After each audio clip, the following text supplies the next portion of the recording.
bokoto tosola masolo ya mboka. Mboka ya Kimbangu, mboka ya Kimpavita ya le président Kasavubu, mboka ya Lumumba, mboka ya Mobutu, mboka ya bakoko na ngai, mboka bakoko na yo, mboka oyo Nzambe apesa biso ekoma problème na mokili mobimba. Mbote na nyonso bandeko boza kokota pela epela, mbote na bandeko nyonso boya tosolola Cisco Kikala.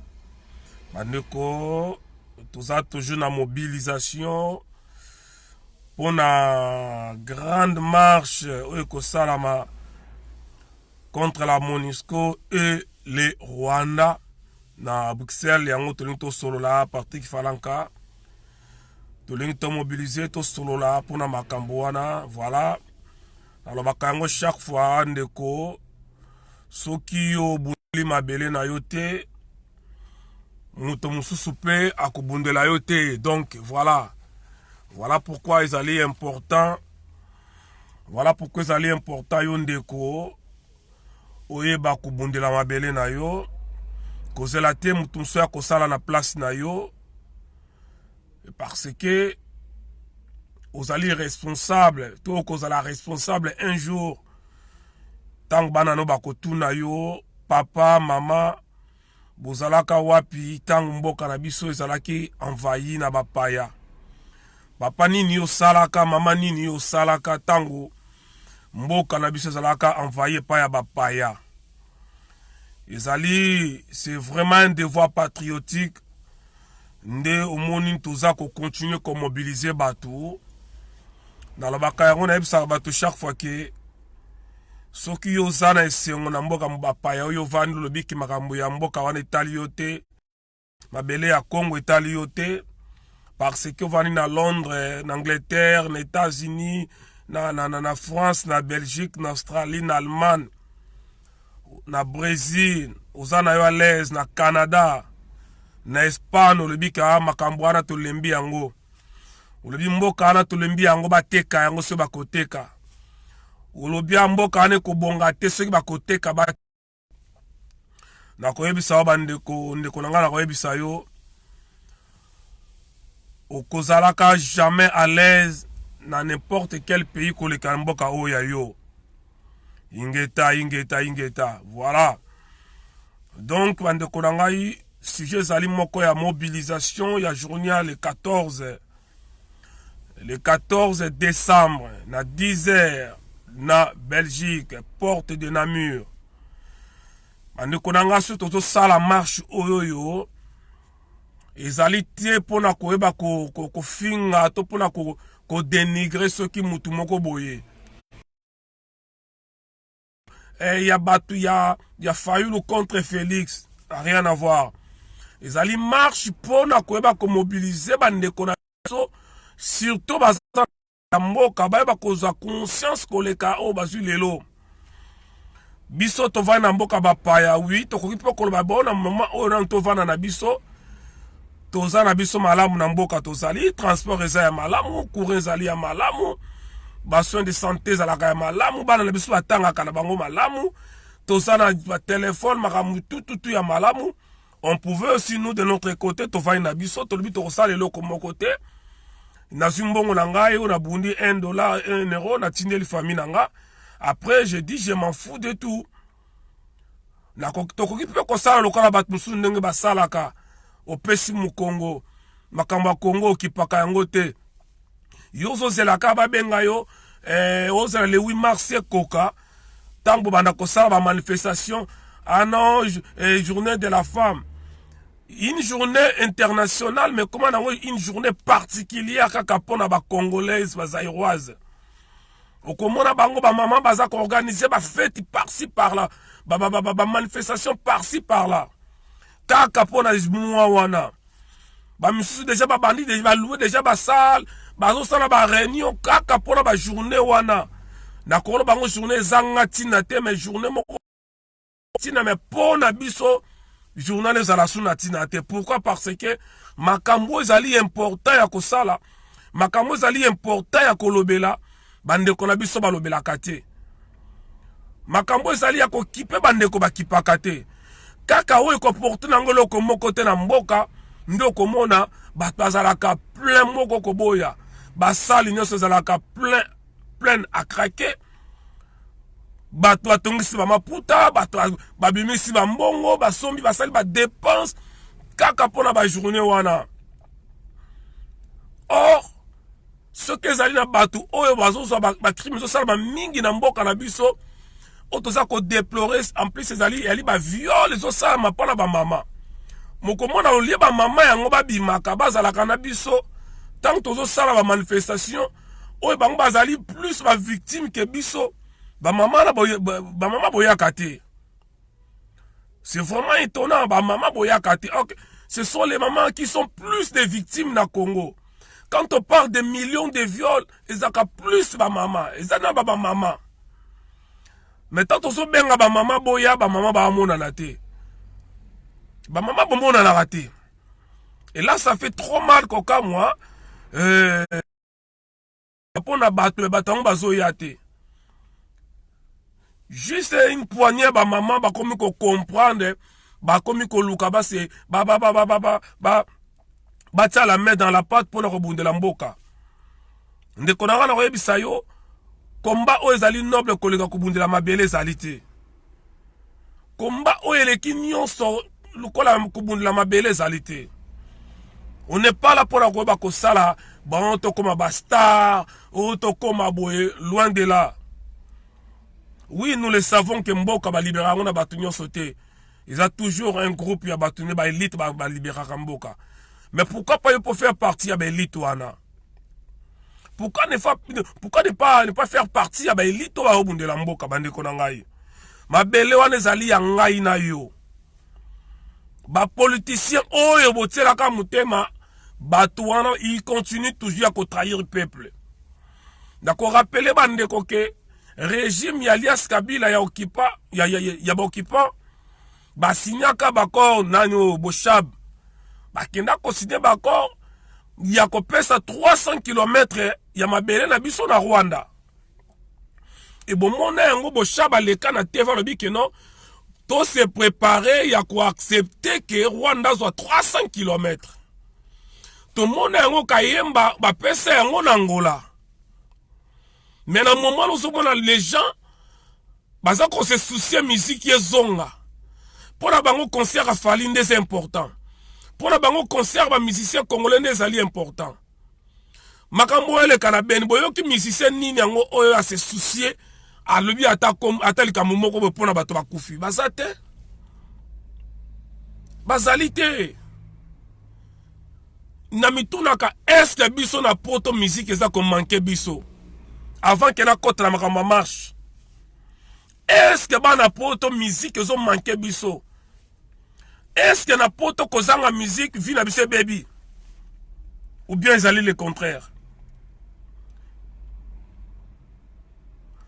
Tovani na poto boko tikala komona donc aucune diaspora ezalaka net na France awawa ba betaka musique ndenge biso to betaka bazalaka na loyenge ndenge biso to zalaka nango. Et ça a 3 ou 4 Congo Zaïre, Congo Brazza, Côte d'Ivoire, Cameroun. C'est 4 diasporas le plus distraites il y a Europe. Voire même le monde. C'est 4 diasporas africaines. Pour être précis. Les 4 diasporas africaines les plus distraites. Ils allaient Congo, Zaïre, Congo, Brazza, Cameroun, Côte d'Ivoire. Et surtout, Bisso, na monana le peuple a lingi distraction le la peuple a ngaïté. Na monate. Makambo zali important pour linga koyate. Donc ceux qui ont non concert, batu plein ba comme kotonda. Mozomona mutu mukolo. Mukolo penze à mukolo. Marqué à tout ça la réunion pour la musique zonga na poto. On dirait qu'il y a vivre la musique. On dirait que sans musique, Vina bango beba. Qu'est-ce que cette musique nous rapporte? Ah non, boza ko ma culture. Bozo ma culture. A culture oya ba bêtise. Culture oya ba musicien ba tika la mitakala na public ba prendre humilité na bango. Ça franchement je n'arrive pas à comprendre. Bozo mboka botika yango batu moko boya bata siko bolobi nini? Ah ba combattant bomoni est-ce qu'il fallait kobeta?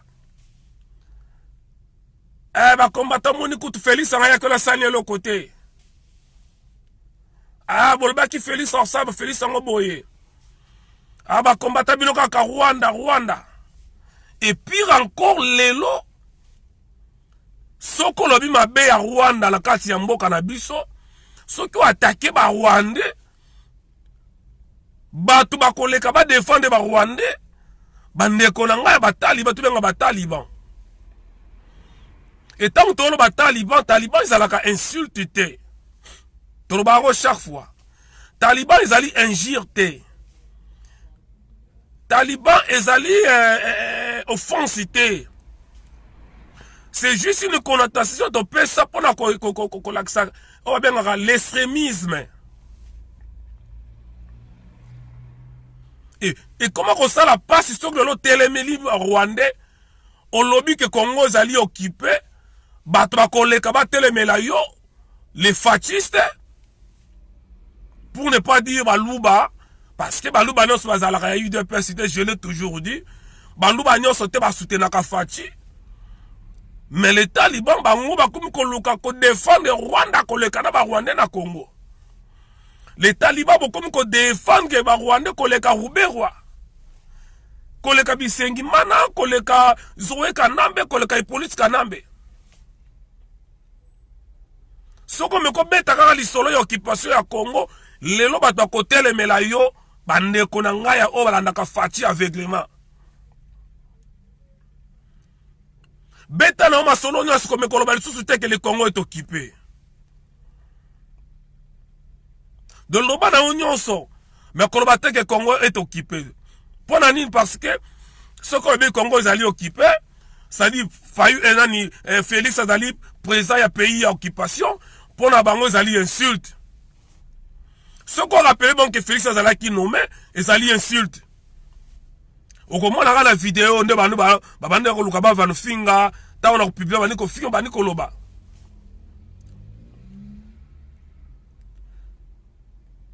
Bolingi dessin ya marque ni ne pour comprendre que Félix azalaki nommé et lelo azana kati ya blocage. Il est bloqué.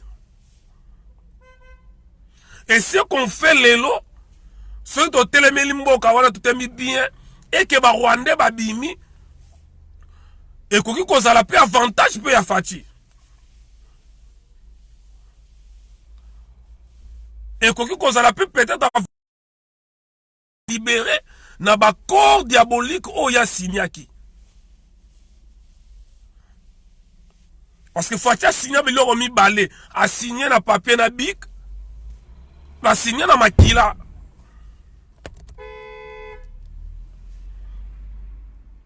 A signé na makila.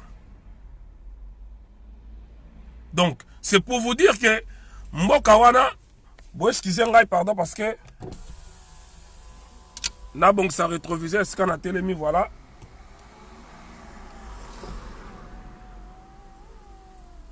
Merci. Donc,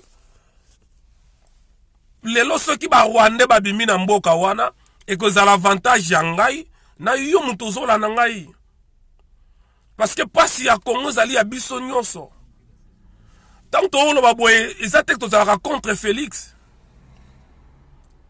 et ça te raconte Félix au contraire to zo luka kutu to biso to so sala tout kutu to aider Félix parce que Félix a signé ba corps moko boye antimaka makambo moko boye ayebaka grandeur nango te mulai nango. Félix pensait que makambo wana o ya kena keza makambo normal qui à tout moment il peut se retirer, nera se retirer à Genève. Félix pensait que Makamboua Nezali, il est, oh, mon anali, il est bloqué. Félix est bloqué. Je n'ai jamais vu dans le monde un président qui a humilié le col à Félix. Non, dans mon côté. Parce que tant que le col à Henri Magie, un individu qui passe à la télé, qui dit à haute voix que Félix va appeler ça qui est pouvoir. Lorsque les cadres y a peu perdu, bazo les à la télé, bazo le baquet, Félix n'avait pas gagné. Ce qu'on c'est pas par les élections, ils allaient parce que Kabila Mdassa qui est wana. Dans un état qui se respecte, dans un état qui se dit vraiment un état, au moins il faut ouverture à banquette salama d'abord pour la Makamo Bamba lobby. Mouto a craché dans l'élection et Mboka Yosa président de la République. Un individu aya boya lo bake bangonde batsa qui on a pouvoir. Et on les laisse comme ça. Bah tu peux perdre facilement parce qu'on craché l'icolo y a Félix Boye facilement. Vidéo circulé y a José Makila. Bah tu as un montage ezali ezali penza ye. Nenga zo finga Félix, nenga zo finga Kanambe, teza José Makila. Abenga ki cordon, azo bien cordon Patrick. Nana ebi cordon Patrick ite. Atangi kombo ezatenga na obimisa Patrick non. Nana ebi te. Non sa yebi. José Makila solo ba ngo bien cordon Patrick. Et tant que zo makambo boye. Bolingi muta lobate. Non seulement muta lobate, bolingi pe kolobate bino moko. Donc muta lobate, bino pe boko lobate. Vous voulez que tout le monde a tika na discours na bino fachi béton. Au moment où mboke zo kena ko dinda. Au moment où mboka se dinda na loba, au moment où tozo kena ko perdre totalement mabele wana.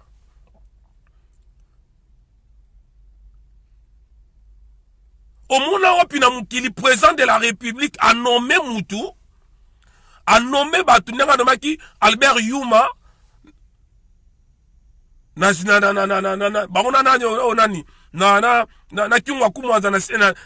Jekamine et puis na SNCC.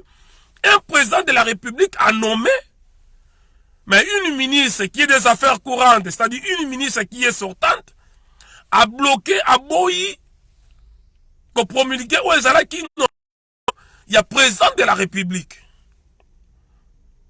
Président nommé, mais une ministre a refusé nomination wana et ti lelo batu wana basala kate bavanda.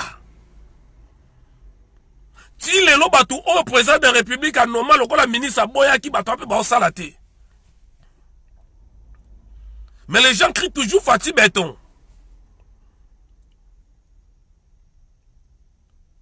Et ceux qui ont le Makambouana, ah non, Batalamuka, Abayaka, Batribaliste. Mais tant que tu soutiens Etienne Tshisekedi dans Moulumba, na poto awawa, tribaliste azala qui te netango wana pour la nini. Tant que tu soutenir Etienne Tshisekedi, pour la nini tribaliste azala kate. Les lobbies sont comme tribaliste, pour la nini tango wana tribaliste, tu zala tribaliste te. Pourquoi bolingi muta loba vérité te bolingi te muta loba? Et ça passe bande konanga. Un président de la République qui se déplace dans avion yako loué. Azo loué avion, le monsieur a effectué 26 ou 27 voyages. Dans 27 voyages, on a loué avion yako loué pendant 27 fois. Dépense comment une affaire à 100, plus de 150 millions de dépenses naïe. Plus de 150 millions kaka pona ba voyage. Au moment où bande konanga ina chingulu bala na mabele bazanga place bazanga batol mbula malili bangungi nyonso insécurité ezokwela bango wana bande konanga babengana na Brazza oh ba koma place paka juma tala ne balala banda ko batol na 21e siècle mutawala na ndako batol en pleine capitale s'il vous plaît. Mutazola la ndako batol en pleine capitale. Et bango nyonso baleka wana. Et ça nous est là la bango baleka wana tous les jours.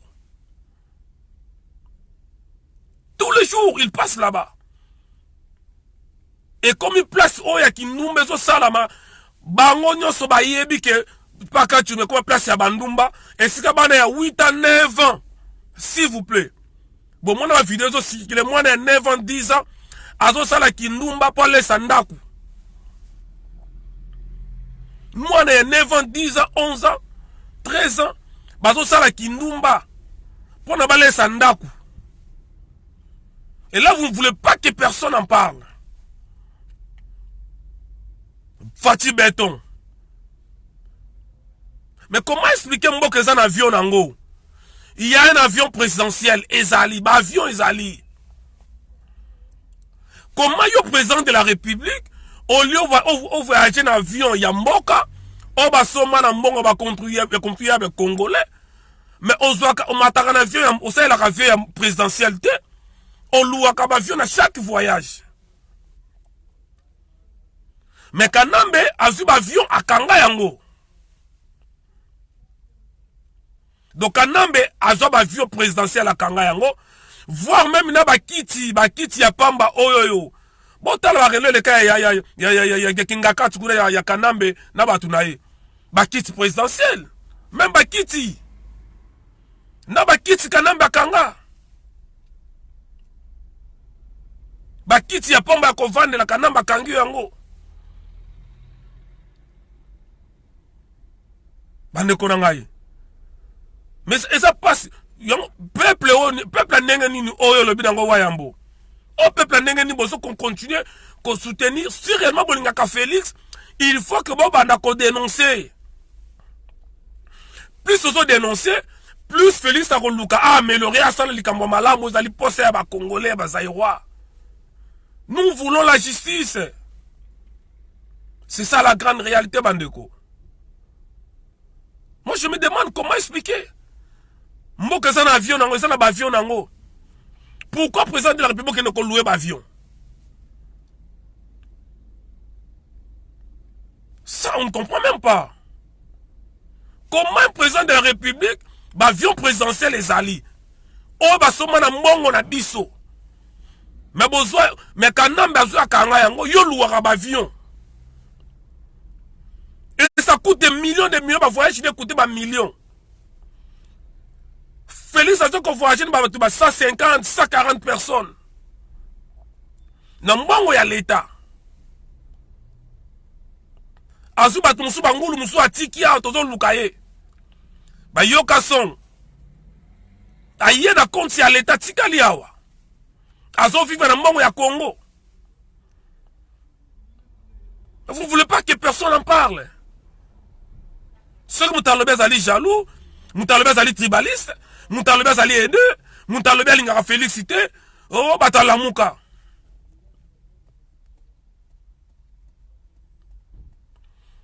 Makamu nyonso oyo kanamba bandaye kobanga kosala. Aptikelango nyonso Félix asala. Makamu o kanambe mwa sala ngo zala kite parce que kanamba miyebi kasala kamopaya. Du coup, azalaki na ba limite makambo ebele. Kanamba azalaki na ba limite makambo so beki na kosala awa ti awa. La preuve ane bomoni yango. Na 18 ya kanabo mwana mukoloni Kagame ya na stade na ba betele maboko. Mukoloni. Kagame. Bomona ya tama kolona kati ya mboka wana.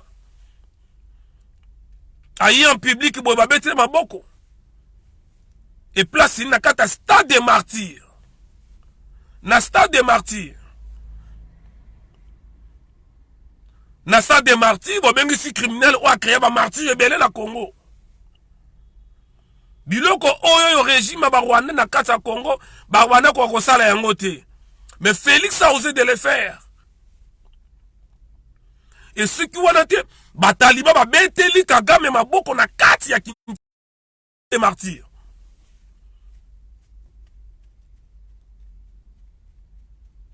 Et bozo c'est là que bato le rôle biso to ya to za na langage moko ya malamu pona Félix. Et bozo ça va menace na mino pour la wana. Makambo ezali important moko lobela te. Oko batata mikolo ba mandefu ba minene ba bubu minene mais ba vandi bazo solo la makama musique eso ngala poto. Bazo ganga no so fati beton. Biloko mike mike bazo kosa bangwana a osala banzela wazo zong saboye. Oh.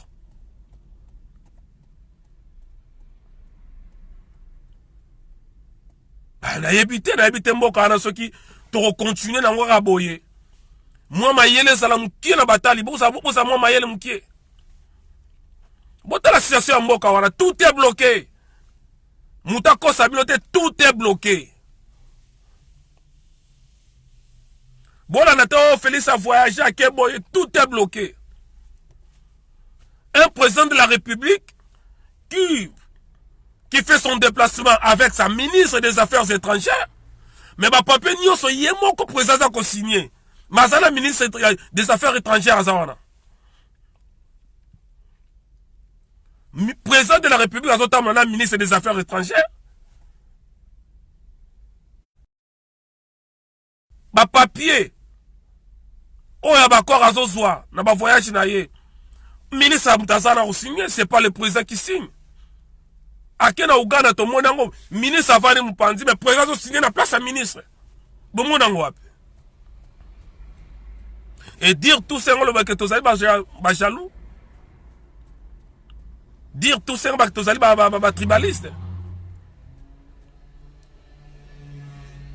Quelqu'un qui dit que non, lutte contre la corruption, d'aller cheval, il y a bataille, naïe. Bazo soutenir, naïe, rétro-commission. Quelqu'un qui se dit qu'il va jamais fouiner dans le passé. Mais azo kende kolukaba, l'on a sanction, il y a crime, il y a bateau, il y a crime, on ça m'a passé. Alors bien qu'on fouine na passé, mais azo kende kosenga ba, l'on a sanction, il y a crime na passé. Fati Béton.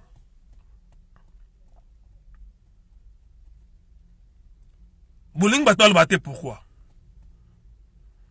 Bozo luka mbongo na mboka. Bozo na besoin ya mbongo. Ozo tambo na ba payer belé Félix. France se promettre yo comme 15 millions ya pamba, 15 millions de dollars. Non, pardon, 15 millions d'euros. Belgique ce qui 10 millions.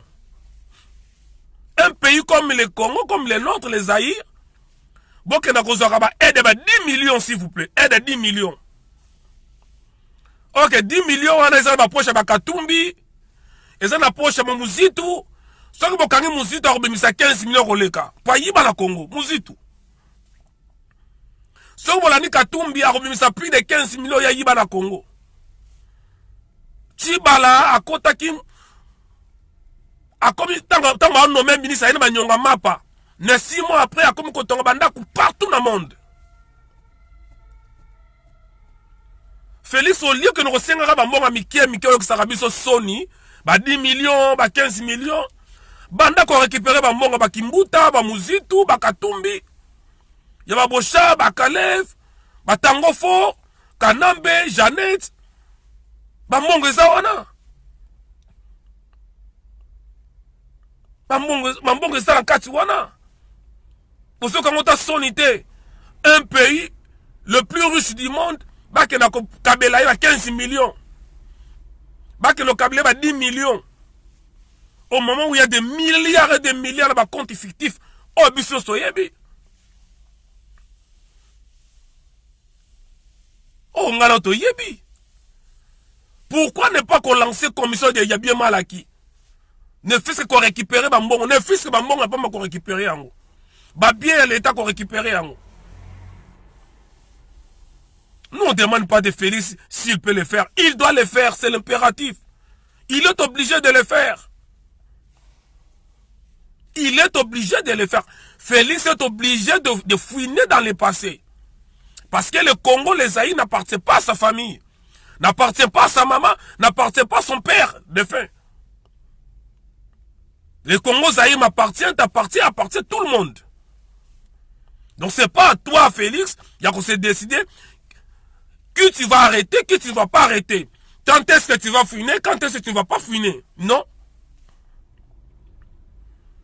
Au lieu d'aller demander 10 millions la Belgique, 15 millions en France. 18, entre le 18 novembre au 22 novembre, la CPI a tranché situation na biso na ba pays oyo ba agressé biso, Rwanda, Burundi, Uganda. Babani makambo Uganda, ba juger déjà ba tranché yango que Uganda il faut fouta entre 6 milliards de dollars na mboka na biso pour ba dommage oyo akozaki. Et ça même makambo eleka entre France et Allemagne. Ba Allemand pour les Français, ils ont payé. Et ils continuent à payer dans la forme. On ne peut jamais parler, pardon, sans que je sais ça la main. Et Mindelo Tobaka, Mindel Balingara Bisote, ah, Mindel Basali ba complice, ah, CPI Saraba Miyibi, ah, CPI Karaka, CPI et Kati Lobike. Ouganda fa fouta na Congo entre 6 à 10 milliards de dollars. Bayokani, bon, na date entre le 18 et le 22 novembre. Audience c'est Zobanda. Mais Félix accueilli Bayokani Bangomi Bayana Museveni. C'était le 10. Le 10 novembre avant hier à Kitana Paris, à Saraki na Ouganda. Ils ont pris une décision ensemble avec Museveni. Batindi yango na nini na CPI que CPI a annulé audience wana batango na à une date ultérieure. Donc batani ba futa biso mbongo. Yozo luka mbongo. Ozoke no kosenga ba 10 millions de dollars. Ozoke no kosenga ba 15 millions de dollars. Bato il faut pas pesa biso mbongo ya koleka des milliards de milliards. Ba juger que bato la fois pesa yango mundela kati makambu mais yo Félix okeyi koyoka na bato benga ba futa biso mbongo bo yebisa na CPI ki a annulé makambu wana. Est-ce que bande bozo comprendre les dimensions ya mutoza na ena pouvoir et tant bato musu ba benga Félix Zoba en tout cas bo mona bango mabete. Qui peut comprendre ça? Moutazo de Fabino Mbongo. Et comme il peut appeler ça Mbongo, mais il y a un peu de moutango appeler ça l'issue.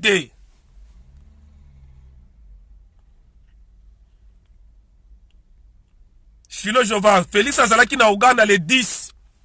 Avant Aya à Paris. Aoutaki, Kampala, Paris. Et audience fallait entre le 18 au 22 novembre na CPI. Et si au CPI ça tranché que Ouganda fa fouta biso entre 6 à 10 milliards. Mais Félix na Museveni basali courrier na batindi yako na CPI que ba annuler audience soirée le 18 à le 22. Oyo Ouganda fala fouta biso mbongo Félix a 5 ba annuler yango. Batango a une date ultérieure. Mozo Lukambongo. Soit disant que yon a pour le développement ya mboka. Soit disant que ça a un souci à Congolais. Yozo Lukambongo. Pourquoi ne pas qu'on récupère mbongo au banga futa biso? Ya amande na bango ya dommage mo banga futa biso. Et tant que makambo nyonso bato bele biso ba jaloux, bolinga félicité, batalamuka, ba tribaliste, je ne sais pas.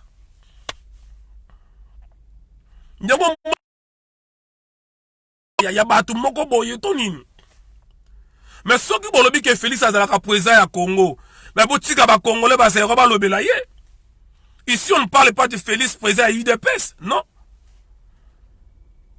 Ce qui Félix azalaka à UDPS est à l'Ibisote. Ce qui ça ko engager UDPS est à l'Ibisote.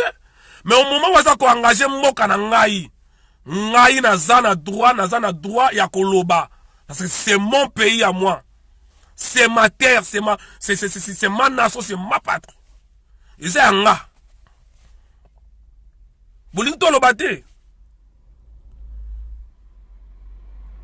On a besoin de 2 milliards 500 dollars américains. 2 milliards 500 millions de dollars américains pour la gratuité et enseignement na Yohana.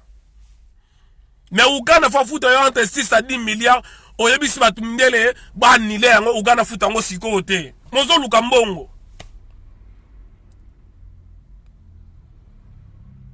Pour mutamaye la grosse sama mwana salité. So soko sa mayele te bolukela kombo. Ce qui Félix Aza mayele te parce que mutamayele jamais ko sale loko Félix Asali. On ne comprend rien bande konanga. Botika na nous sentiment bozana ngo. Botika sentiment. Vous savez, les ADF, Félix a dit que ça va ADF naloute. Félix a dit que Marambele kana est ADF naloute. Oui, bon, vous savez que non, Félix a dit qu'il a été Makamoy Bandikala. Oui, mais le Lazali wana. Anaboti que la étant, Abanika Kasiko, 1 mois à Pamba. Donc, comme il y a 2 mois, Aboti que la étant, 3 mois, 4 mois, 5, 6, 7, token à une année. Il va rien faire. Félix Azan est là comme on devant Batouana. Détrompez-vous, bande Kolangaï. Félix Azan a pouvoir mon côté yako ningisa Batouya Azan en côté.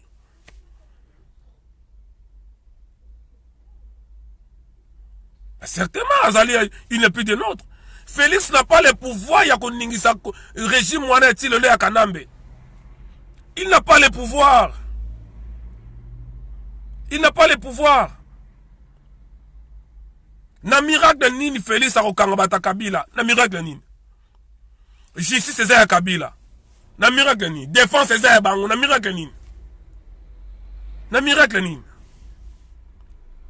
Ba pesi Félix a un ministère il y a intérieur. Ba nekonanga. Ministre intérieur a pesi jonction na ba gouverneur. Ministre intérieur.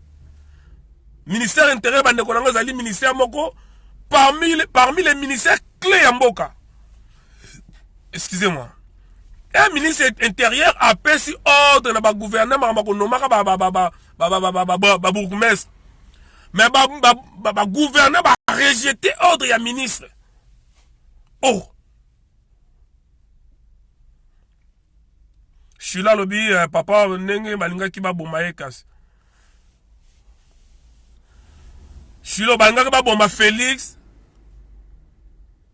banga ba bomba yana noté ezaki message à tin la que à tout moment to ko récupérer yo so banga bomba Félix ezali lo mkie asana maboko na bango ezaki juste un message à pesier que keba à tout moment to ko joindre to lingi parce que avion wana ba dévier en avion et que n'a porté disparu ti lelo non, mais batazala na 4 avions ana Yantonov C72 C72 ti lelo yebanate et si ka batola bakenda e yebanate non mais batazala na kati e yebanate banani bakufa e yebanate Félix Anga bomba un avion ana te yaki message apprécié que keba soko continuer talambano na ezala oyo bozala mpina mayele bande konangai bande konanga ba taliba bozala quand même na moi mayele mukie ce n'est pas normal na bande ko bokomela nga numéro de téléphone 07 68 99 86 91 na baneli plus 33 7 68 99 86 91. Voilà pourquoi tu as bandeko boya na marche. Boya to ya otetem la Monisco. Monisco oyo bazana effectif koleka ba mission nyonso onia tindaka batu na monde. Pays oyo eza effectif ba soda koleka zali Monisco. Des milliards et des milliards et bimaka, des milliards et des milliards. Des milliards et des milliards et bimaka. Mais batouala depuis bah, y a 20 ans en goyo. Bah, ce qu'on style sa groupe, y a bah rebelle, bah, ça a 1200 personnes. Bah, on a qui 23 000. Sans compter armée congolaise. Mais bah, on a 1200 personnes. Bah, ne comment y a les 14 et à samedi. Boya ton marché à Bruxelles. Pourquoi tous ont marché? Tous ont marché parce que to lingi ke bande ko bazana mboka to redosi to accompagner mouvement ozo le kana mboka na ese ba telemaki bana Kinshasa boza ko telema mais to lingi bana Kinshasa bo telema ndenge to yebeli bino bozalaka bana Kinshasa ba telema kana 1998 tozo ba bango lisusu te ba kinwa na ba kanga ba Rwanda tozo mona bango lisusu te ba kinwa wana ba telemelaka ba kanga to oto tumbaka ba Rwanda ba kinwa bazali susute likolo ya ba église ya binzambi nzambe likolo ya masanga likolo ya distraction mboka mo mabiloko mi balé eleki ba bar na ba église mais pas ces eaux continuer bar na église to vana mboka bapaya okomona jamais komona ba bar ndengana ba lié moko public eteka masanga 24 sur 24 7 jours sur 7 ba kino boza conscience na bino lokola bande kwana ya este ya nord Kivu sud Kivu Kindu Kisangani kote una nyoso ba Kalemi ba nini tout mboka za ya biso bandeko. Boya samedi, il y a les 14 à 10h, la porte de Namur. Pour la côté la Monusco, pour la côté la les Rwanda. Et nous avons lancé un message dans la bande de Suisse. Batu boko za vidéo, oh boko sa bande de Suisse. Ba association zali na Suisse. Ba Congolais bazali organisé na Suisse. Boko ta na contact na biso, soit boko na contact na ngai, soit na bokechu, soit na greffier international. Soit venanga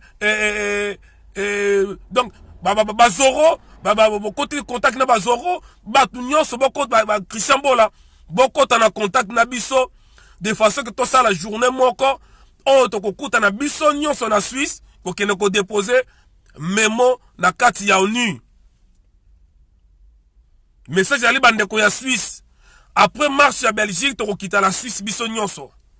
Il y a besoin de contact bandeko ya Suisse ba combattant ba résistant ba patriote au bazar na Suisse. Bo comme la biso Unibox, bo benga ba numéro tozo pesa bino défenseur que to yokana jour ni to kita biso nyonso na Suisse to kita na ONU. Donc les alliés importants bandeko boya. Oui, c'est vrai journée à samedi à le 14 ba t-shirt que kabwa donc le t-shirt yo fele 250 drapeaux, 1500 polo ezali. Mende ko luka oya pona polo te, pona drapeau te, mais luka oya pona mabele na yo. Plus to kozala ebele, plus to kozala message ya makasi. Munela lingi na Félix te. Na kopesa no ba femi balé. Na Belgique, mundela ebisi biso boza to kopusa no pembe na Félix. Tango solo bozo finga yo kabino et ba poussa ki biso pemena Félix parce que mundela lingi était les 11 on n'avait pas droit à qu'on marcher de la porte de la Villette jusqu'à porte Aubervilliers to ça qui autorisation en até mais mundela autorisé biso beaucoup se rappeler n'importe qui a Kanambe jamais ma marche ya ba combattant et banda koleka ba télévision française ou belge banda koleka te. Mais le temps bon on a RTBF Aza toujours ba manifestation ça présente. Ta bon on a TV5 Azo bimisa ala sa tinenge to beta muta Félix. C'est parce que ba lingi binote parce que ba ça ko linga Félix te boyoki nenge muta Félix azo le labi comment expliquer un président de la République peut ça y est 4 personnes ba ça les sécurité. Félix adore se déplacer à une salle sans cortège. Sans gyrophare. Ceux qui bossent bateau et bon raisonner quand même bateau IDPS et ça va signement comprendre ma kamnenge zali. Un président de la République qui se déplace sans cortège. aye na Élysée tant azalaki ye moko ataki na batu nyonso mukolo o Macron so yamba batu bataki tapis rouge mais mukolo Macron yambaka Félix ye moko batela tapis rouge te bozo ba vidéo botala mamna oloba